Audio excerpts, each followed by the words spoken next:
So today I want to talk a little bit about why you should be thinking about investing in listed real estate in the US. A lot of you are here to focus on private investments. I'm a little bit biased, but with that said, I do think there is a spot in your portfolios when you think about US real estate in general. Listed real estate could fulfill a particular need that you may have.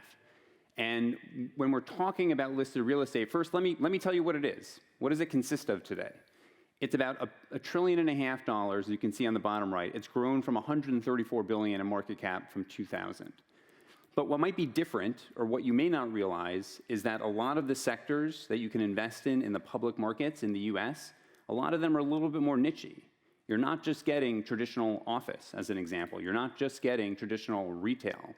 And so if you look at the split, as we break it up, roughly next generation or businesses that have strong secular growth profiles, it's roughly 55% of the universe. And only 45% is what we would call in the more traditional element, although industrial we could debate, although there's e-commerce, so we put it in secular growth. But roughly 45% in the more traditional businesses, with office only 7%, malls 3%, shopping centers 5%.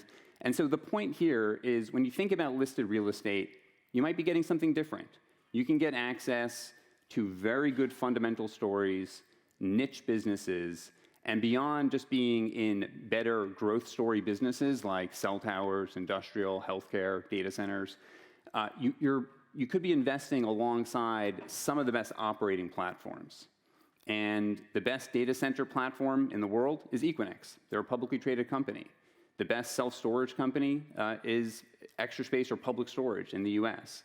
The best healthcare real estate company that you can invest in the US, Welltower owns and controls the best operators.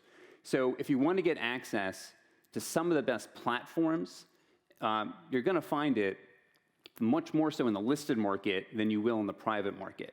And the reason for that is because the listed market, they're here for the long run, right? These companies are building businesses in perpetuity. They're not trying to invest for 5 years and then sell in 10 years, right? So they're investing in their platforms. They're building businesses. What are some of the differences between public and private investing in US real estate? Number one, as I talked about, different sectors. You're going to get different exposures that have better growth characteristics. We all know what I call next gen. They have better growth stories driven by data consumption, driven by demographics, whether it's healthcare, whether it's manufactured housing. Those are better long-term stories. Again, best operating platforms. Financial leverage, very different, right? On the private side, many